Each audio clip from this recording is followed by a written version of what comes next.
So Tom, you want to tell us about what you do? All right. Get you started. You all know what Lego is, right? Yes. You all played with Lego before? I have more than 1,000. I have said that's more than 1,000 pieces. Oh, that's right. Right, right. So when I was a kid, when I was your age, we also had Lego. But we only had a couple of different types of blocks. You know, we didn't have all of these wheels and gears and motors and all that stuff. That all came later. You buy different Lego kits now. But have you ever played or made a Lego thing and you go, oh God, I wish I had this piece. I wish I had a piece to do this, but it didn't come in the box? Ever make something like that? Yes. Mucking around? No. Well, the time is coming where you'll be able to make those parts yourself fairly soon. And the technology that centers around all of this is called 3D printing. And this is a picture here of a 3D printer. This is one that I have in my shop. And right now, they're pretty expensive machines, and you only can really afford them if you're a business and you have business around making parts, plastic parts. But there are new technologies coming out for children and homeowners. Little things about that size there, where you can build an object in SolidWorks or SketchUp, and you can send it to a machine like that, and it'll come out with a plastic part. Well, here's a plastic part. You pass that around. These are different things that were designed on a computer, and we're just pass them around, have a look at them, share them. These things were designed on a computer and then printed. And you can see that some of them are broken, but you can see that there's all sorts of different things that you can make. So just like you print a document, I print a part. Now you guys, how many of you people's parents have like a workshop, like a little tool room or a little place where they work? You ever go into that place? Right, so there's a place there that you can muck around with stuff. You guys ever take apart toys? Yes. I took apart toys all the time. I saw metal. You smashed I don't smash them, I take them apart. I'm digging up a metal blade. I dug up a metal blade. But if you're interested in finding out how things work, as a kid, that's what I did. I took apart my toys. You know, sometimes I could put them back together, sometimes I couldn't. Sometimes I'd take two toys and I'd make them into one.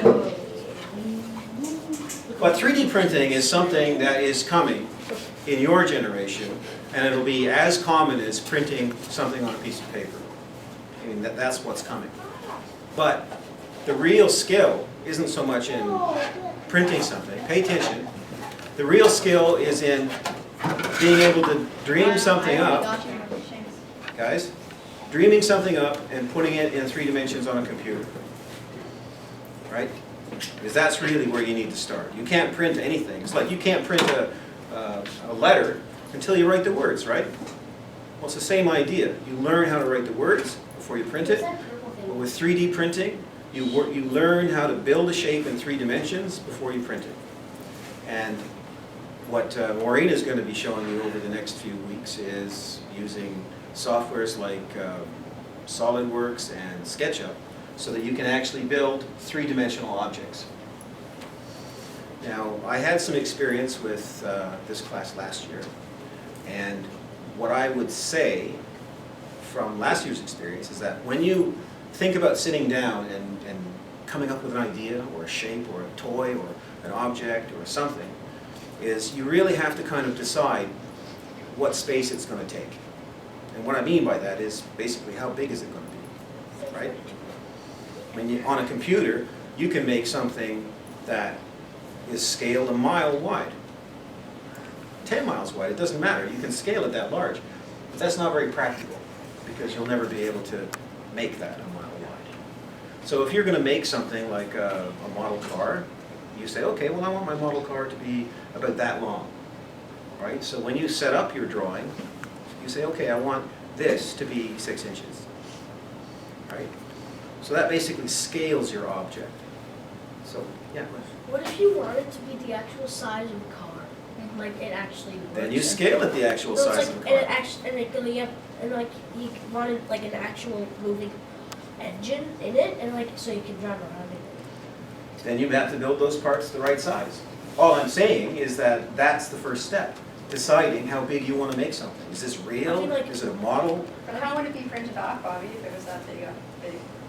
You can get it part by parts, and then like hot glue it together. Haha. What about the engine? That's my question. How are you gonna get an engine? See, like that. Okay, now this is a part that I'm making on a project, and you can see that it's glued together and it's made from very similar parts. It's a bit like Lego. Yeah. Well, in this case, I designed the overall object, and then I thought of a way that I could make it, print it, and put it together. Because I can't print that in one piece, but I can print it in many pieces. So in this case, I knew how big it had to be, and it's made to fit together. Like so. Can you make a circle? Yeah, there's actually two more that I didn't bring, but that's exactly what Can it you does. pass it around? It makes a circle. You can, but you have to be very careful with it, Okay. okay? What if you throw it out the ground? Don't throw it on the ground. It is still plastic. It is still plastic. But see, there's the other, I think. You talked about making a car full size. Well, you can actually make a car on a printer like that full size. You have to make it in small pieces. Well, And then you have to glue them together. I heard that you could actually print off a 3D printer from a 3D printer. You can print the components to build a 3D printer from a 3D printer. Yes. I heard that. Yes, you can. Can you give us some 3D Can I what? Can you give us some 3D printers? Yeah. 3D printers. I wish. But if you have internet at home, you guys? Yes. You have internet here. All you need to do is go on and search 3D printers. And have a look at all the articles that are coming up on 3D printers. Because there's products right now, they're not quite available, but they're printers that size that you can buy for your house. And you create it. Is that how they make toys and stuff? You can make toys, you can make parts. I make a whole bunch of Lego. Look, So would I. Hmm? I would make this. I would make a tower. Oh, that's just for a Like a project tower that I'm I working can on. sleep in. It's just a shape. So the process, the creative process starts in your brain. And I'll go back to, you have to learn how to write the words before you can print off the letter, right? Well, there are good letters and there are poor letters. And a good letter is one that you know who you're writing it to, you get to the point, and you say what you have to say. Well, designing a part in 3D for a printer is a lot like that too. You need to know what you want, scale it properly, and then make it so that the printer can actually build it. Can you show us your website there, Tom? Yeah. So that's a picture of the 3D printer. This is a picture of a 3D printer. This is a picture of A thermoformer. a thermoformer, yeah. And what that does is that heats up a sheet of plastic. It heats it up until it's almost ready to melt, and then it stretches it over a shape. And the vacuum pulls that plastic over the shape. So that's one way of forming plastic. This machine, and then I can put it in there, and I can put a piece of plastic in it, so I can make a whole bunch of inexpensive. Sometimes when you buy sandwiches, food is sometimes packaged in thermoform packaging. What else? What does that look like? It looks like a supercomputer. You can read. I've got the panel on the side. So this is a computer that we built for.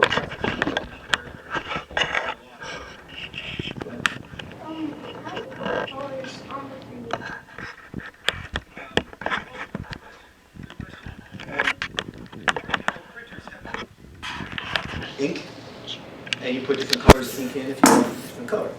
Well, it's the same thing with 3D printers. If you want to print a red color, you put a red cartridge in. And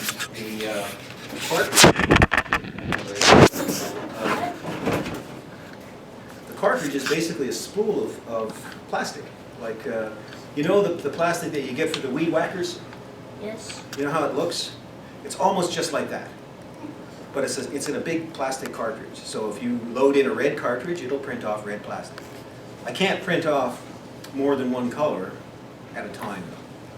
So you can see in these parts here, I printed green parts, I printed yellow parts, and some orange parts. And some red parts. And blue and white.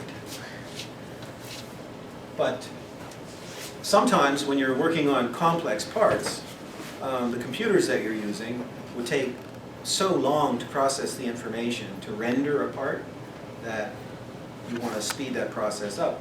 Well, we use something like that. You know, it's a computer that's made for one purpose,